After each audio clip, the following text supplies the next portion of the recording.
So foul and fair a day I have not yet seen. How far is it called to Foras? What are these? So withered, so wild in their attire.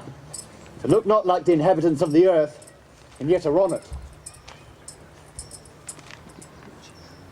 Live you, or are you aught that man may question? Speak if you can. What are you? All hail, Macbeth. Horrors. Hail to thee, Thane of Glamis. All hail, Macbeth. Hail to thee, Thane of Cawdor. All hail, Macbeth, that shalt be king hereafter. Good sir, why do you start and seem to fear things that do sound so fair? In the name of truth, are ye fantastical? Or that indeed which outwardly ye show? My noble partner you greet with present grace and great prediction of noble having and of royal hope, but he seems rapt withal. And to me you speak not.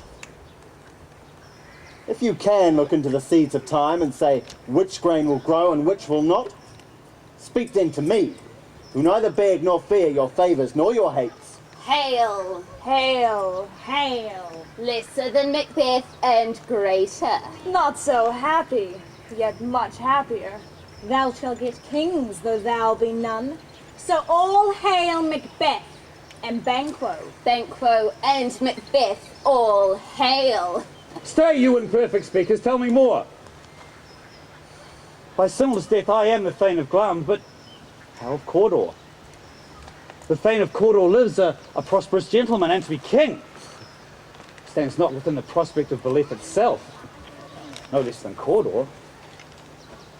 Say from where you owe this strange intelligence, and why upon this blasted heath you stop us with such prophetic greeting? Speak, I charge you! The earth has bubbles as the water has, Aye. and these are of them. Aye. Whither are they vanished? Into the air, and what seemed corporal melted his breath into the wind. But they'd stayed. Your children shall be kings. You shall be king. Aye. Aye, and Thane of Cawdor, wit it not so? To the self-same tune and words. Aye. Who's here? Aye. The king hath happily received, Macbeth, the news of thy success. As thick as hail came post with post, and everyone did bear thy praises in his kingdom's great defence, and poured them down before him.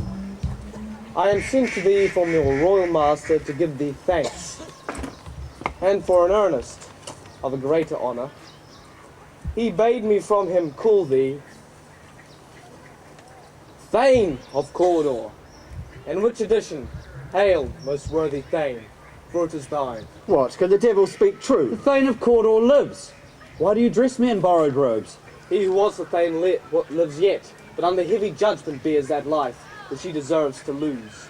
Treasons, capital, confessed and proved, have overthrown him. Glamis, the Thane of Cawdor, the greatest is behind. For your pains, sir, I thank you. Do you not wish that your children shall be kings, when those that gave Cawdor to me promised no less to them? That trusted home might yet enkindle you unto the crown, besides the Thane of Cawdor. Aye. But 'tis strange, and oftentimes to win us to our harm, the instruments of darkness tell us truths. Oh, indeed, indeed. Win us with honest trifles, to betrays in deepest consequence. Aye. Aye. Cousin, a word I pray you. This supernatural solicitation cannot be good, cannot be ill. If ill, why doth it give me earnest of success commencing in a truth? I am Cawdor. If good, why do I yield to that suggestion whose image doth unfix my hair and make my seated heart knock at my ribs? Present fears are less than horrible imaginings. My thought, whose murder is yet but fantastical, do shake, so that single state of man that function is smothered in surmise, and nothing is but what is not. Think about what hath chanced, and at more time the interim having weighed, let us speak our free minds to each other. Very gladly. So then enough. Come, come friends.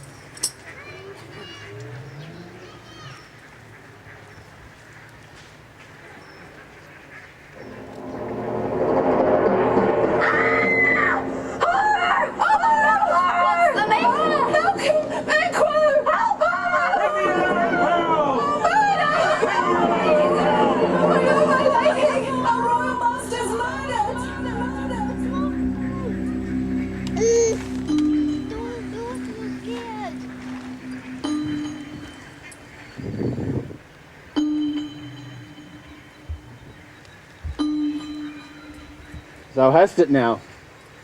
King, Cawdor, Glamis, all as the weird woman promised. And I fear thou playedst most foully for it.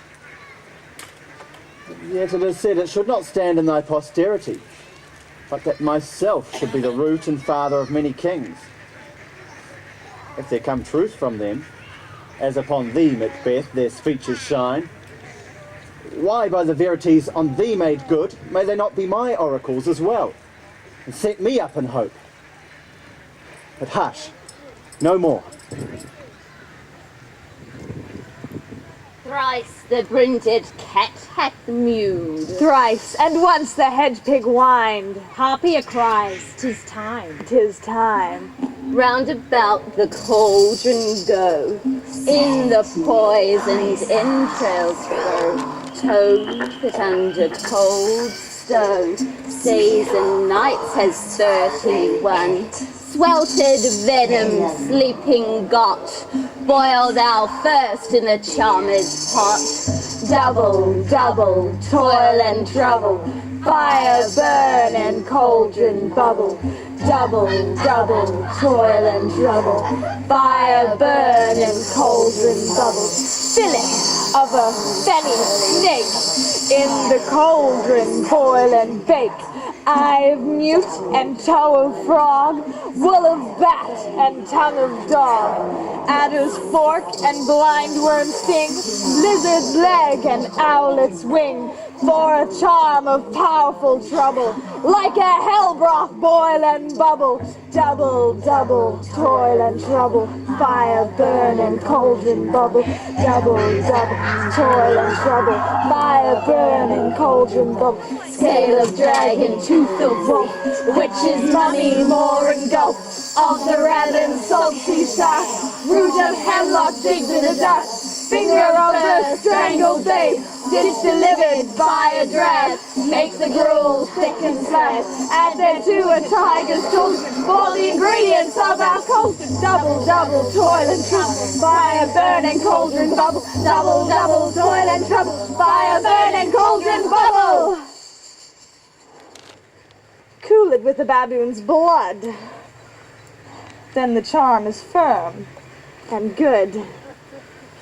By the pricking of my thumbs, something wicked this way comes. How now, you sacred black and midnight hags? What is it you do? A deed without a name. I conjure that by which you profess, however you came to know it. Answer me. Speak. Demand, aye. we'll answer.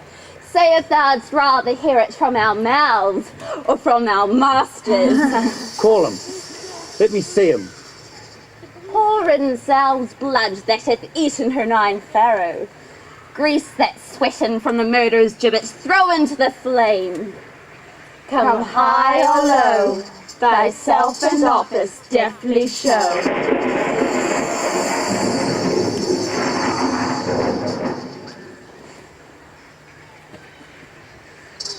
Tell me, thou unknown power, He knows if thou... thy thought, hear his speech, but say thou naught. Macbeth, Macbeth, Macbeth, beware Macduff, beware the thane of fire, dismiss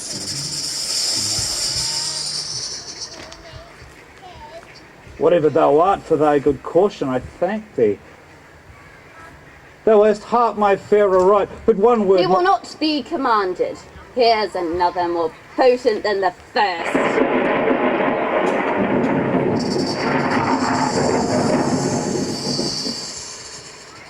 Macbeth, Macbeth, Macbeth.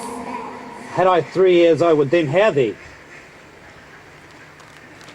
Be bloody, bold, and resolute. Laugh to scorn the power of men, for none of woman born shall harm Macbeth. Then live, Macduff. What need do I fear of thee? But I'll make assurance double sure. I'll take a bond of nature thou shalt not live. until pale-hearted fear it lies in sleep, in spite of thunder. But what is this that rises so like the issue of a king, and wears upon its baby brow the round top of sovereignty? Listen, but speak not to it. Be lion whistle, proud, and take very care. Your chiefs, your friends, who we conspire us now. Macbeth shall never vanquish the be until great Barrie and Lindsay shall come against him. But that can never be. Who can impress the forest? Bid the tree unfix its earthbound root. Sweet bodements, good! Rebellious dead rise not till rise of Burnham wood. And on's high place Macbeth shall lead the lease of nature, pay his breath to time and mortal custom. Aye.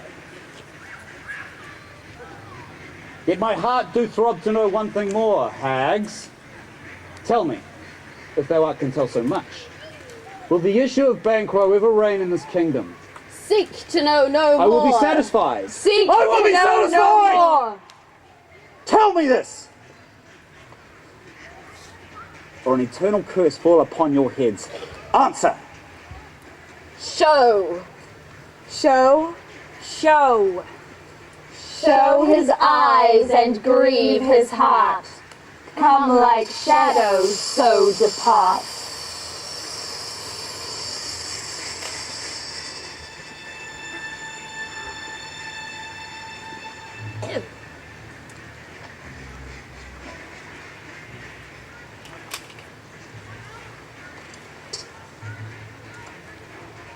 Thou art so like the issue of Banquo.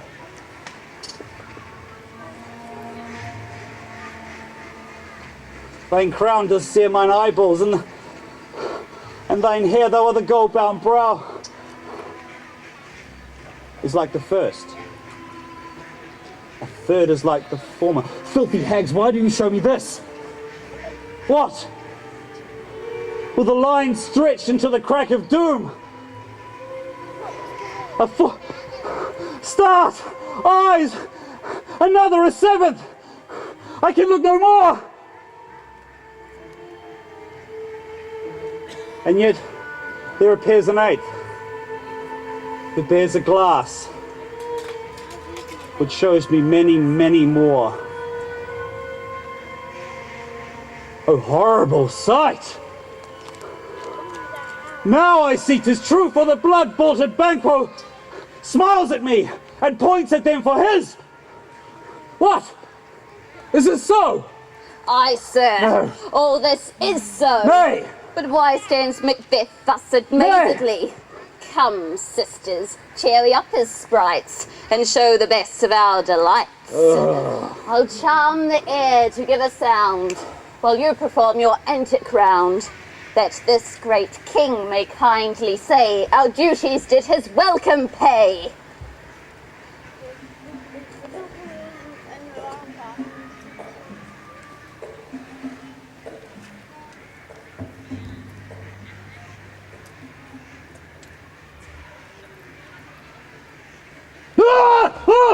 Where are they?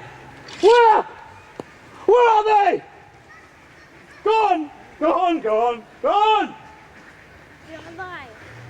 Like this pernicious hour stand I, across it in the calendar.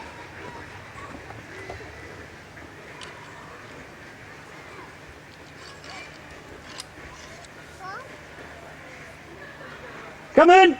Come in, thou without! Come in! Come in! What is your grace's will? Saw you the word, sisters, Saw you?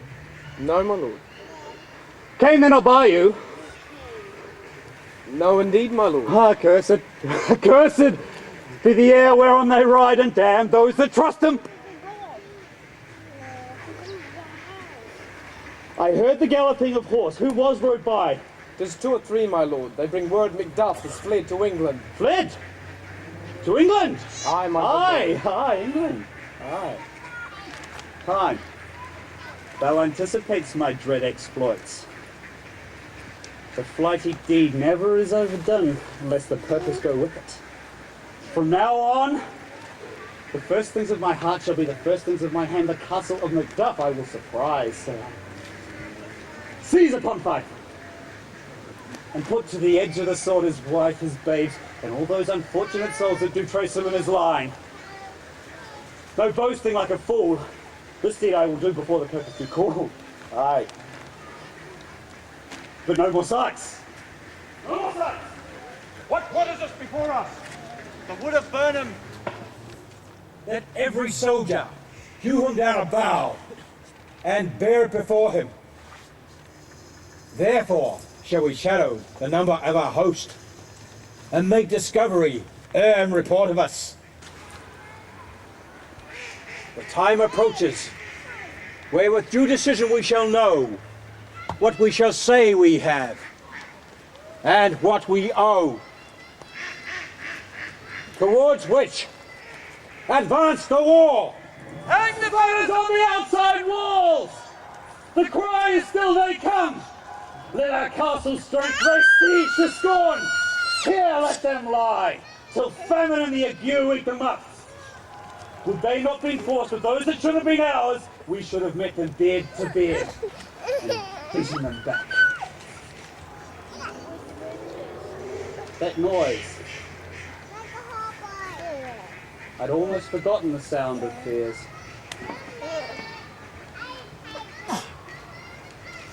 Tomorrow, and tomorrow, and tomorrow, creeps upon this petty place from day to day, to the last syllable of recorded time.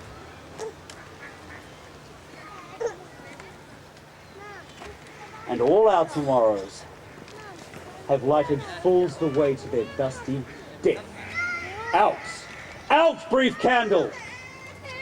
Life is but a brief shadow, a poor player that struts and frets his hour upon the stage and then is heard no more. It is a tale told by an idiot, full of sound and fury, signifying nothing. Nothing.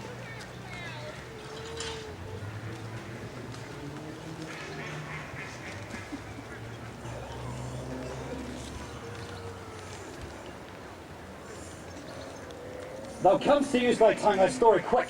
Gracious, my lord. I should report to which I say I saw, but do not know how to do it. Well, say, sir! As I stood my watch upon the hill, I looked towards Burnham, and anon methought. The wood began to move. Liar and slave! Let me enjoy your wrath and be not so. Within this 3 mile may you see it, I say, a moving grove. If thou speaks false, upon the next tree shalt thou hang alive, till famine cling thee. If thy speech is sooth, I cannot, if thou dost for me as much. I pall in resignation and doubt the equivocation of the truth that lies like fear. Fear not, till Burnham would do come to Dunsinane, and now a wood do come to Dunsinane. Out! If this which he avouches do appear, there is no flying hence nor tarrying here. I again to be wary of the sun, and wish the equivocation of the word were now undone. Alarm! Blow winds, come rack. Turn, hellhound! Turn! All men, I have avoided thee. But get thee back. My soul is already much too charged with blood of thine already. I have no words. My voice is in my sword, thou bloody villain, and turn to get thee out.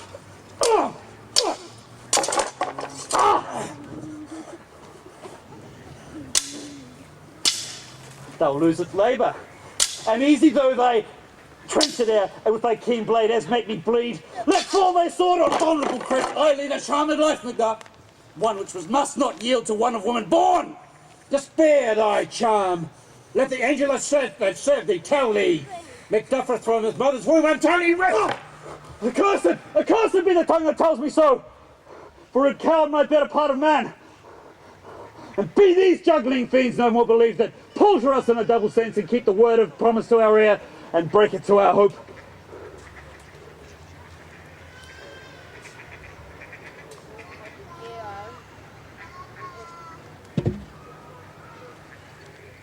I will not fight with thee.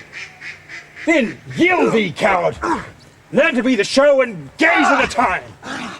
We'll have thee as a rare monsters are, painted upon a pole and underwrit, here may you see the tyrant! I will not yield to kiss the ground beneath young Malcolm's feet.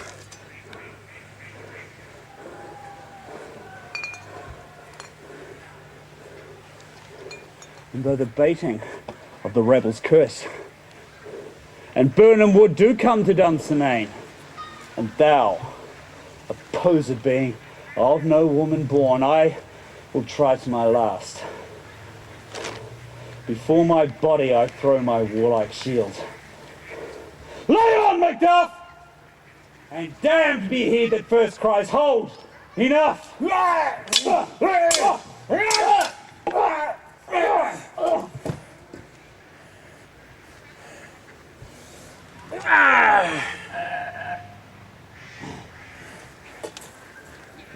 The time is free!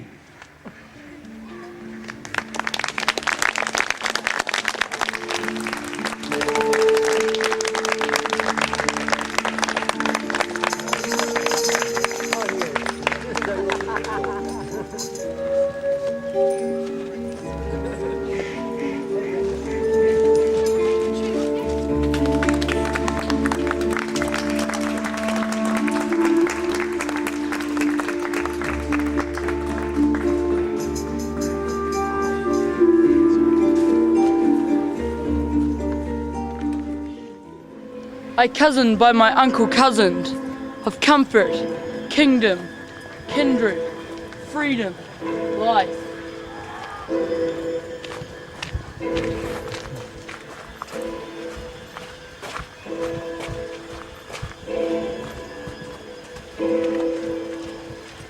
Bloody Richard, miserable England, I prophesize a fearfulest time to thee.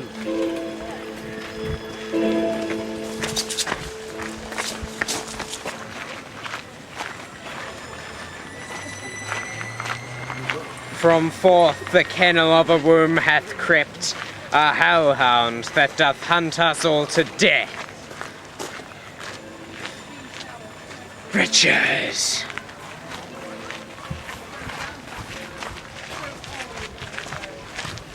Be thou accursed for making me so young, so old a widow. Black night o'ershade thy day, and death thy life.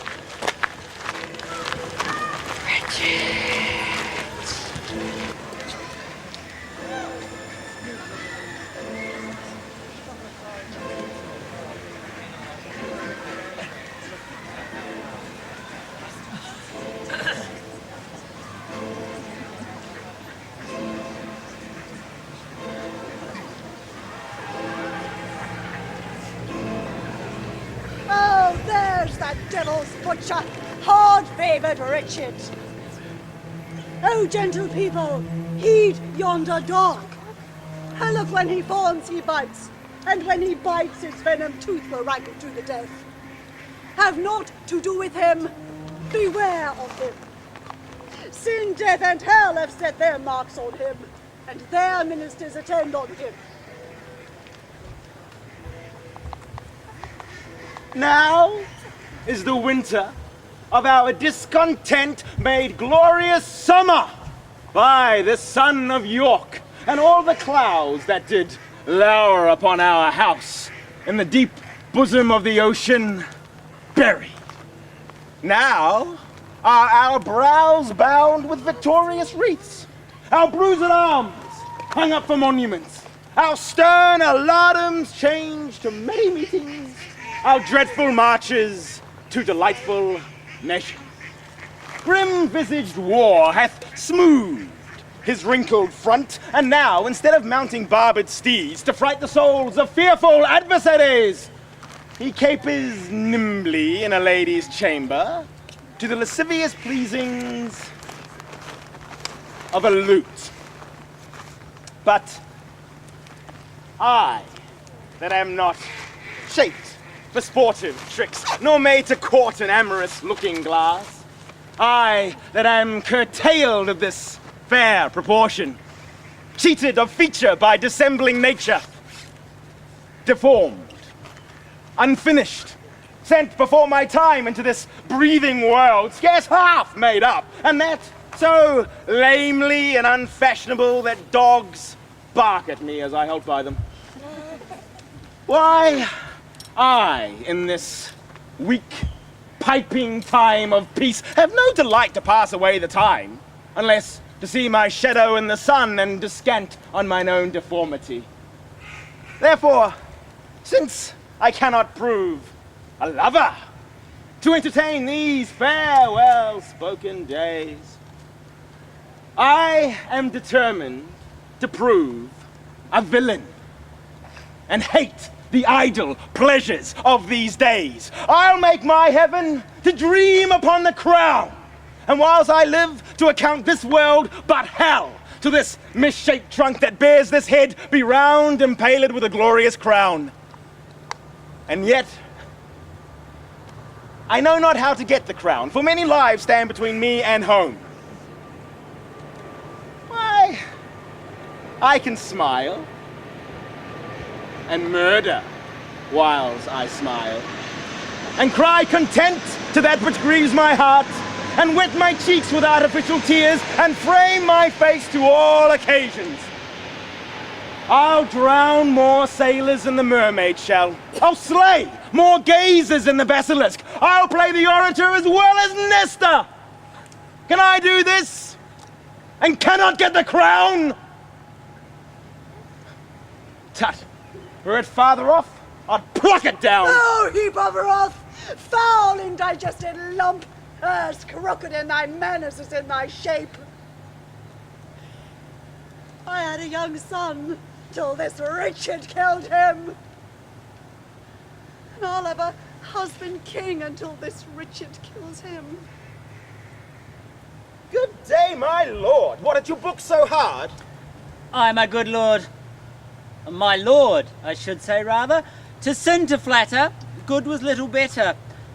Good Gloucester and good devil were alike, and both preposterous. Therefore, not good lord.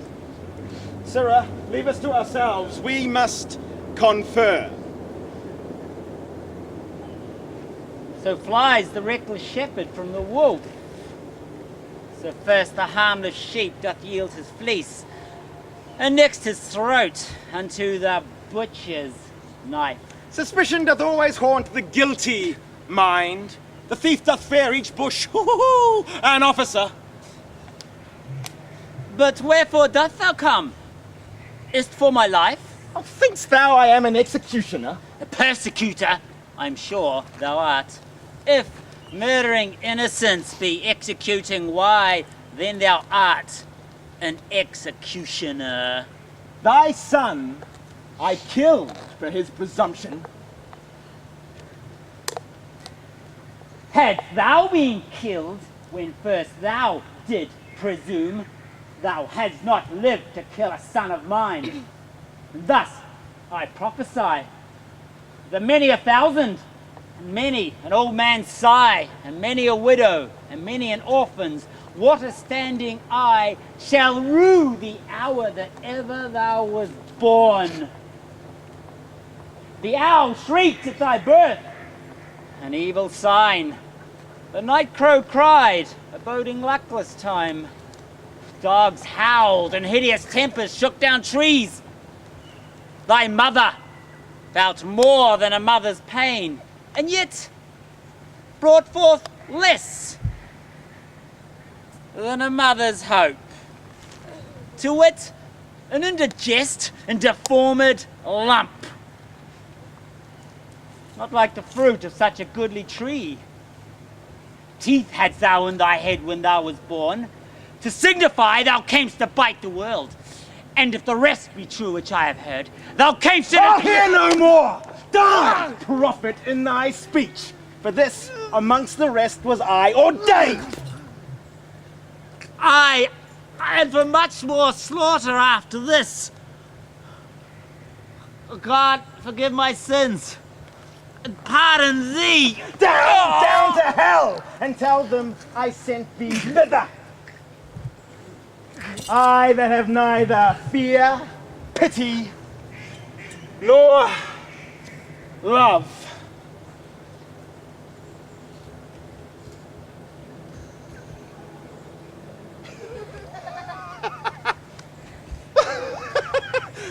Indeed, 'tis true that Henry told me of, for I've often heard my mother say that I was born with my legs forward. The midwife wondered, and the women cried, "Oh, bless us, Jesus, he is born with teeth!" And so I was, which did plainly signify that I should snarl, and bite, and play the dog. Woof. Therefore, since heaven hath shaped my body so, let hell make crooked my mind to answer it. I had no father. I am like no father. I have no brother. I am like no brother. And this thing called love, which greybeards call divine, be resident in men like one another and not in me. I am myself alone. Henry and his son are gone. Clarence, thou art next, and by one and one I will dispatch the rest, counting myself but bad, till I be best. King Richard III, that hellhound that doth hunt us all to death, that foul defacer of God's handiwork, that excellent grand tyrant of the earth. He killed my husband thus, and my 2 sons. His wife, brother, cousins, all are gone.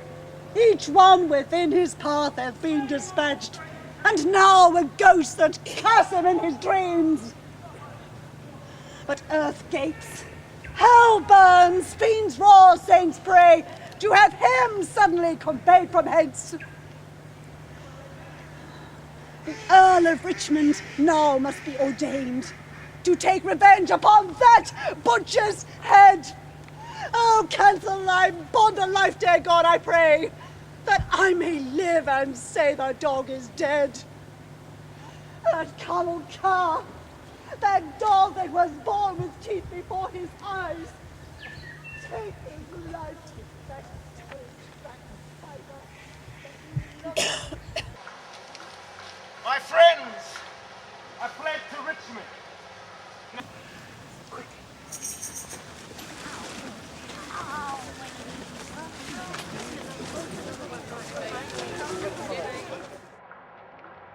My friends, I fled to Richmond. None are for me. I do remember me. Henry VI did prophesy that Richmond should be king when Richmond was but a peevish little boy. Richmond. When last I was in Exeter, the mayor, in courtesy, showed me the castle and called it Rougemont, at which name I started, because a wise and old prophet told me once I should not live long after I saw Richmond. What is the clock? 'Tis supper time, my lord. 'Tis 9 o'clock. I'll not sup tonight. Give me some wine.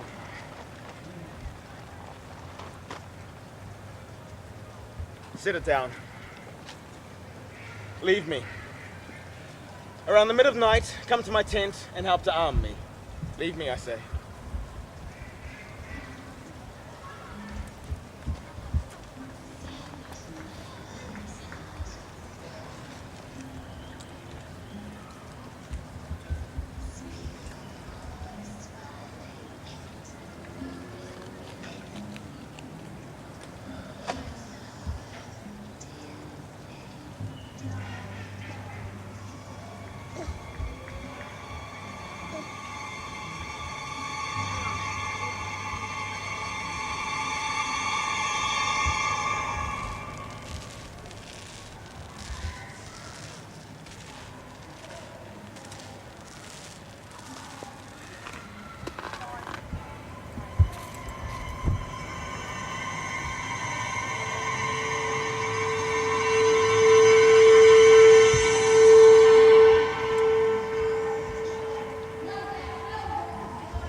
Let me rest heavily on thy soul tomorrow. Think of how thou stabbedst me in my prime of youth at Tewkesbury. Despair, therefore, and die. Think on the Tower and me. Despair and die. Henry VI bids thee despair and die. Bloody and guilty, guiltily awake, and in a bloody battle end thy days. Think of Lord Hastings, despair and die.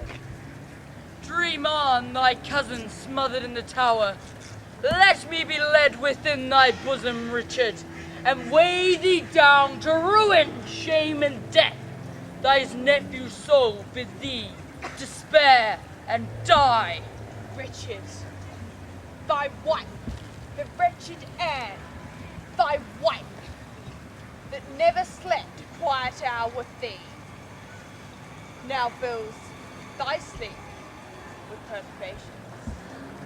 Tomorrow in the battle, think on me, and fall thy edgeless sword.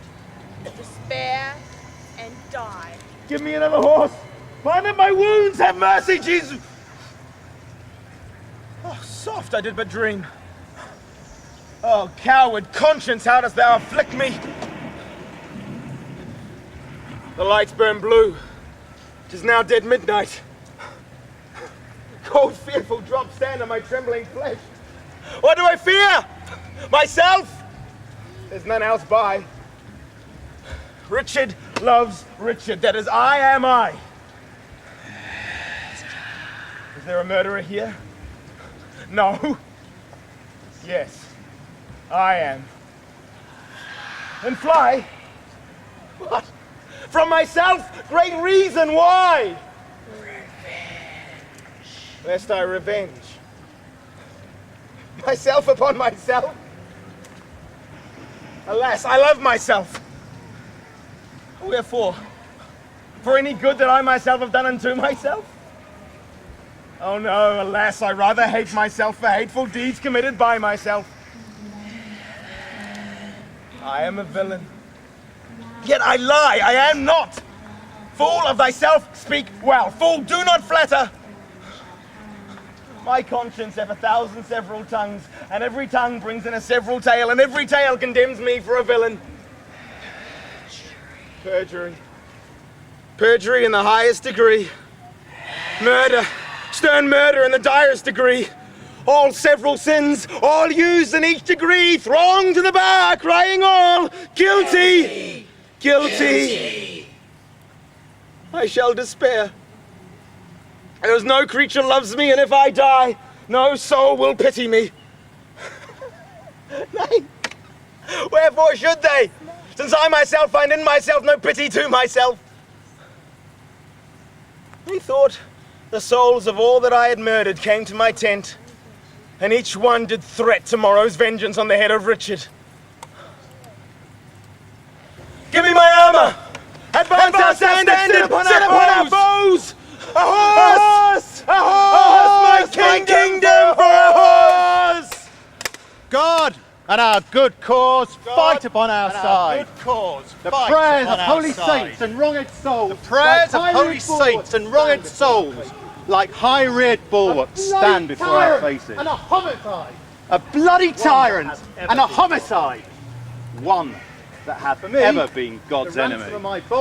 For me, the ransom of my bold attempt shall be this cold corpse on the earth's cold face.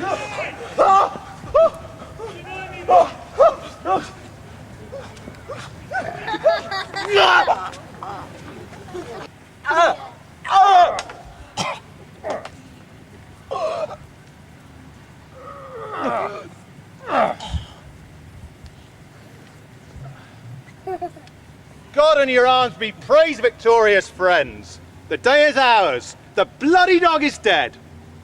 Now civil wounds are stopped. Peace lives again. Long that she may live here. God say, Amen.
My true love coming. What a caterwauling do you keep here?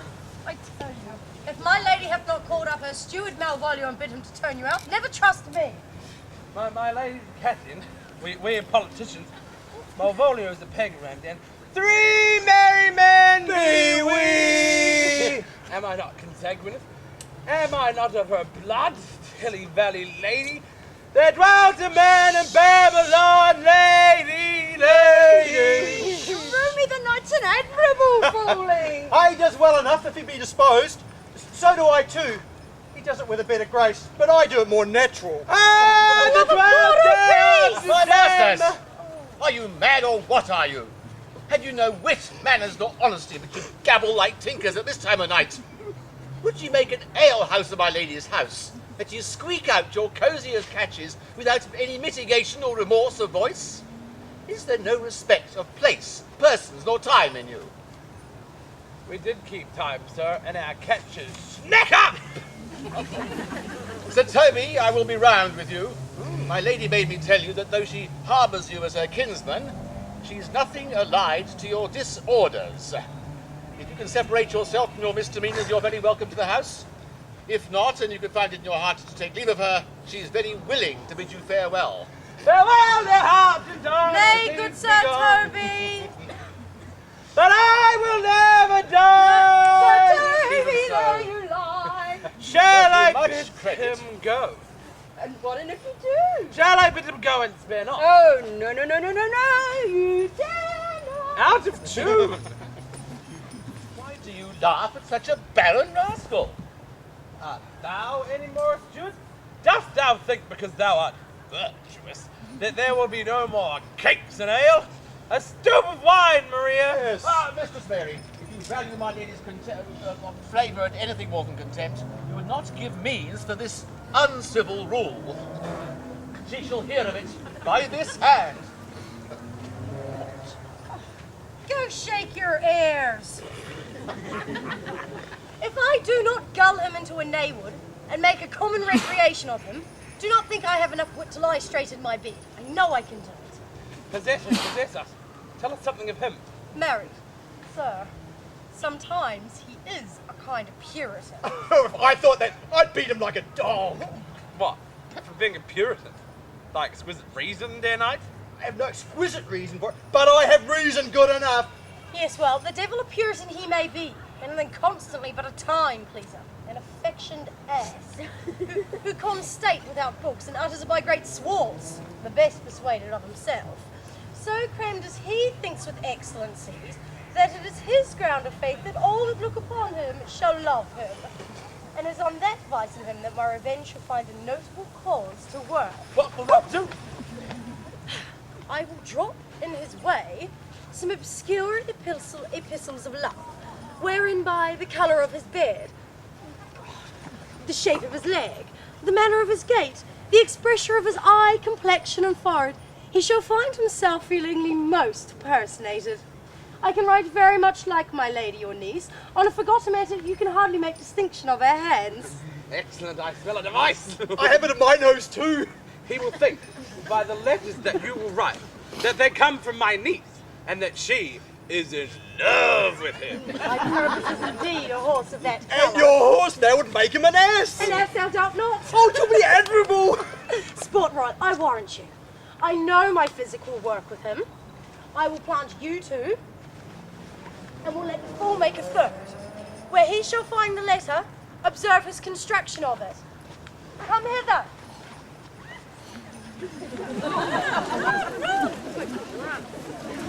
She didn't need to rattle.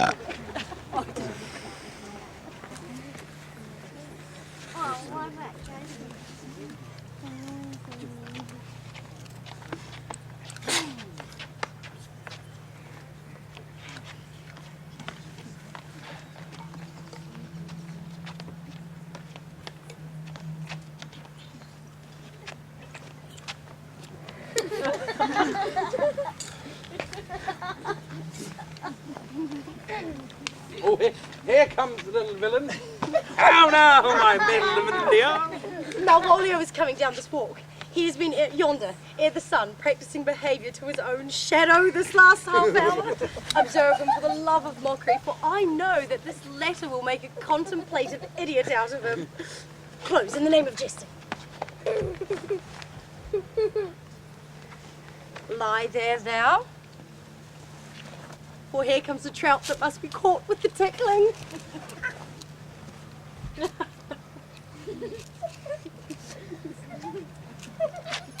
'Tis but fortune. All is fortune. Oh. My lady once told me, Maria once told me, my lady did affect me.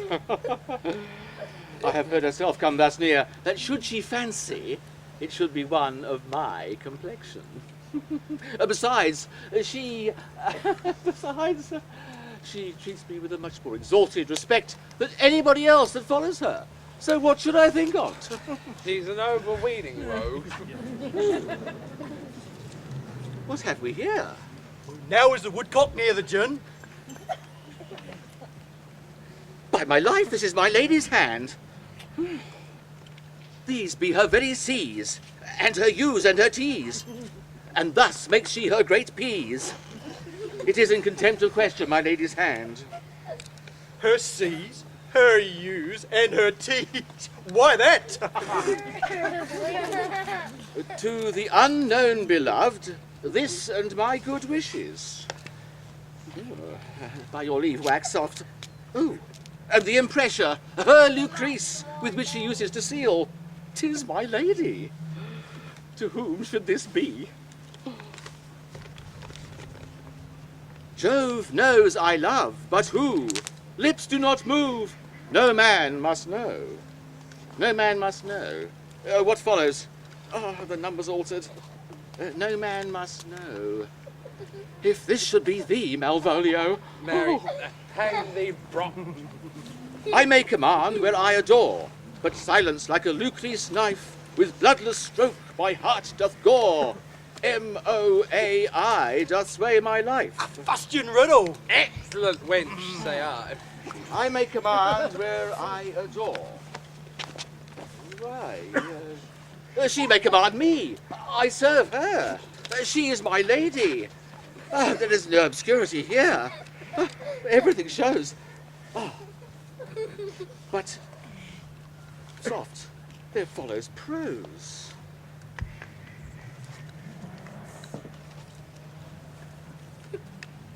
If this fall into thy hand, revolve.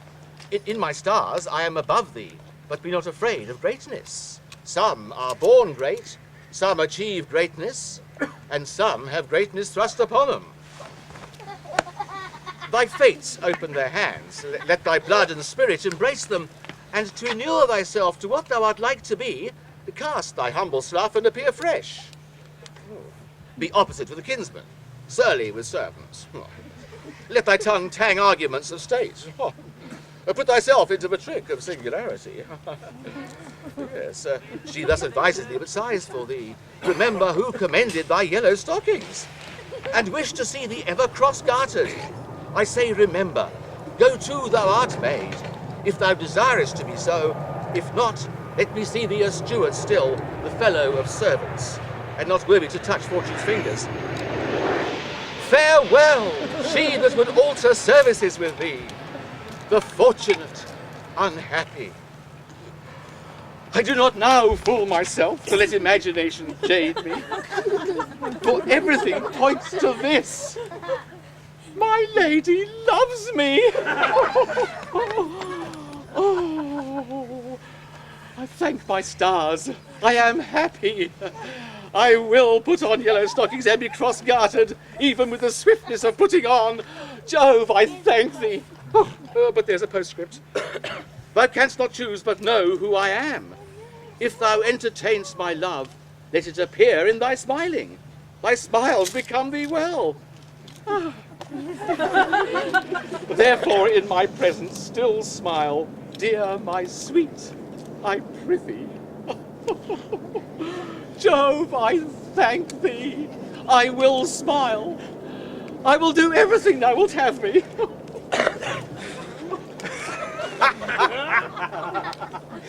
I will not give my part of the sport for a pension of thousands. If you'll then see the fruits of the sport, mark his first approach before my lady, for he will appear before her in yellow stockings.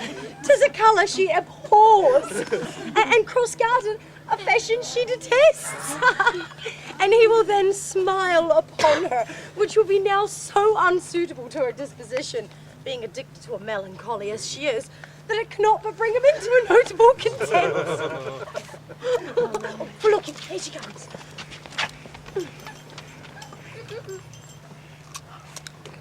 Where's Malvolio? He's sad and civil and suits well for a servant with my fortunes. Where is Malvolio? He is coming, madam, but in a very strange manner. He is surely possessed. Why, what's the matter? Does he rave? No, madam. He does nothing but smile. Your ladyship would best to have some guard about you if he were to come. The man is surely tainted in his wits. Go, call him hither. Malvolio!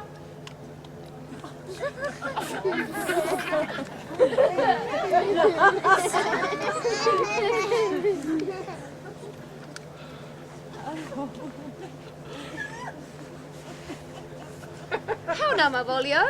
Sweet lady. Smilest thou? I sent for thee upon a sad occasion. A sad lady? I could be sad. It does cause some constriction of the blood, this cross-gartering. But what of that? If it please the eye of one, it is with me as the very true sonnet is. Please one and please all. Why, how dost thou, man? What is the matter with thee? Not black in my mind, though yellow in my leg. It did come to his hand, and commands shall be followed. I think we do know the sweet Roman hand. Wilt thou go to bed, Malvolio? To bed? Aye, sweetheart, I will come to thee. God comfort thee! Why dost thou smile so and kiss thy hand so oft? How do you, Malvolio? At your request, yes. Nightingales answer doors. Why appear you with this ridiculous boldness before my lady? Be not afraid of greatness. 'Twas well writ. What meanst thou by that, Malvolio? Some men are born great. Huh? Some achieve greatness. What sayest thou? And some have greatness thrust upon them. Heaven restore thee! Remember who commended thy yellow stockings. Yellow stockings? And wish to see thee always cross-gartered. Cross-gartered? Go to, thou art maid. If thou wouldst be so. Am I maid? If not, let me see thee a servant still. Why, this is very midsummer madness. Good Maria, let this fellow be looked to. Where's my cousin Toby? Have my people take special care of him. I would not have a miscarry for half of my dowry. Do you come near me now? No worse a man than Sir Toby to look to me. This concurs directly with the letter. She said in the letter, she said not Sir Toby on purpose, just to make me rather obscure with him. In the letter she encourages me to this. She says, cast off thy humble slough. Be opposite with kinsmen and surly with servants. And she describes it as this, to be solemn of face and reverend of carriage and slow of tongue, in the manner of some sir of note. And then, when she went away just now, look to this fellow. Not Malvolio, not after my degree, but fellow. Everything adheres to this. No dram of a scruple, no scruple of a scruple, no obstacle, no possible obstruction can come between me and the full expression of my hope. How's it with you, sir? Go off, sir, go off. I abhor you. I wish at least to be left to my privates. Go off. Lo, how hollow the fiend speaks within him. Did I not tell you, Sir Toby? My lady prays you have a care of him. Ah, does she so? Prithee, hold thy peace. We must deal with him gently. Let me alone with him. How now, Malvolio? How's it with you, sir? What man? By the devil. Consider. Enemy of mankind. Do you know what you say, sir? Lion, you speak ill of the devil and how he takes it to heart. Pray God he be not bewitched. My lady would not lose him for more than I would care to say. Prithee, hold thy peace. Do you not see you move him? We must deal with him gently. No way but gentleness. Gently, gently. The fiend is rough and will not be roughly used. How now, my boarcock? How's it with you, Jack? Sir? I bid thee, consider not gravity to play a cherry pit with Satan. Hang him, foul collier! Get him to say his prayers, Sir Toby. Go on, get him to pray. My prayers, Minx? Oh, no, I warrant you, he will not hear of godliness. Go hang yourselves, all of you. You are idle, shallow things. I am not of your element. You will hear more of this hereafter. Is it possible? If this were played upon a stage now, I could condemn it as improbable fiction. His very genius has taken the infection of the device, man. Nay, pursue him now, lest the device takes air and taints. Why, we shall make him mad indeed. The house will be the quieter. Come, we'll have him in a dark room and bound. My niece is already of the belief that he's mad. We will carry it thus for our pleasure and his penance, till our very pastime, tired out of breath, prompt us to have mercy on him, at which time we'll bring the device to the bar and find thee a crowd of madmen.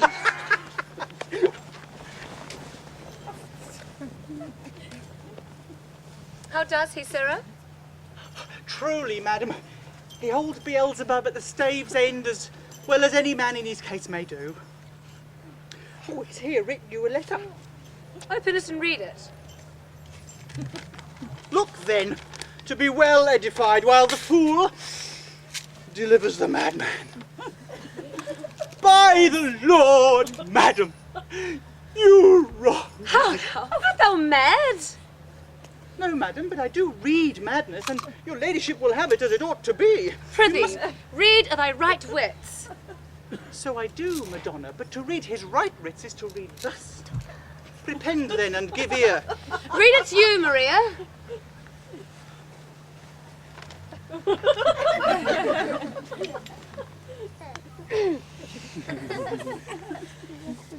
By the Lord, madam, you wrong me, and the world shall know it.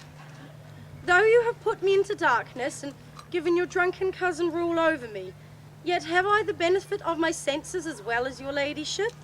I have your own letter that induced me to the semblance I put on, with the which I doubt not to do myself much right, or you much shame. Think of me as you please. I leave my duty a little unthought of, and speak out of my injury. The madly used Malvolio. Did he write this? I did, madam. See him delivered, Maria. Bring him hither.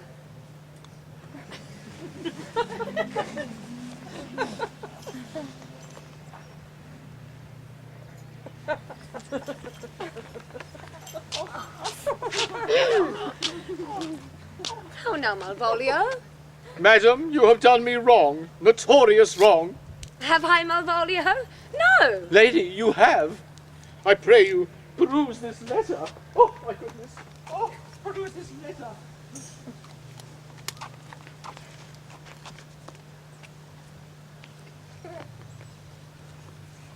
You cannot say it is not your hand. Write from it what you will, in hand or phrase. Say, 'tis not your seal, not your invention. You can say none of this. Grant it then, and tell me why, in the modesty of honor, why you have encouraged me the way you have.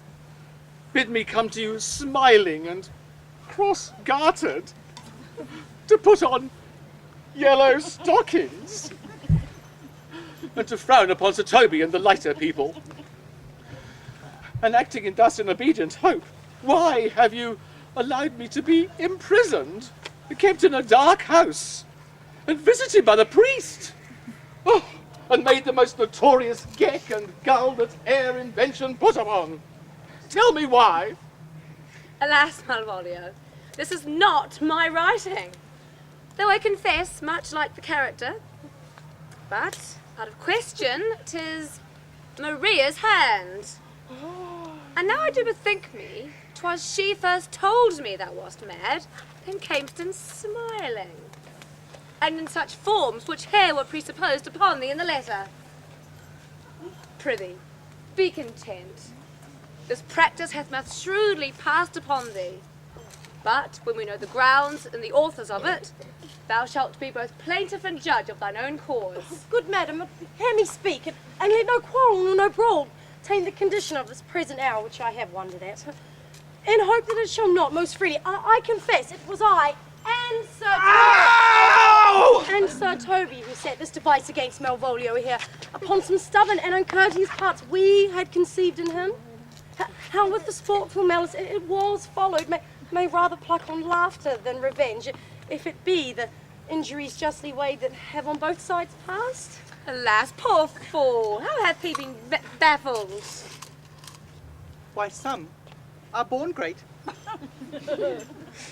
Some achieve greatness, and some have greatness thrust upon them.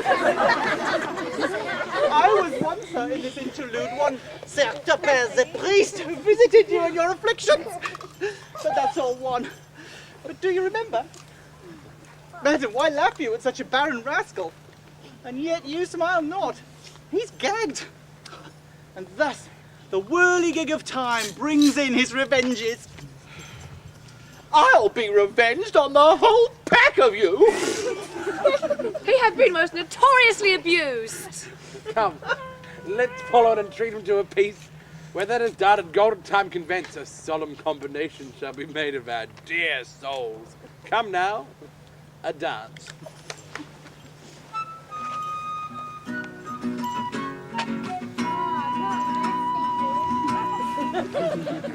When that I was a little tine boy, with a hey, ho, the wind and the rain, a foolish thing I was but a toy, and the rain it raineth every day. When that I came to man's estate, hey ho, the wind and the rain, 'gainst knaves and thieves men shut their gate, and the rain it raineth every day. A long time ago the world begun, hey ho, the wind and the rain, but that's all one, our play is done, and we'll strive to please you every day.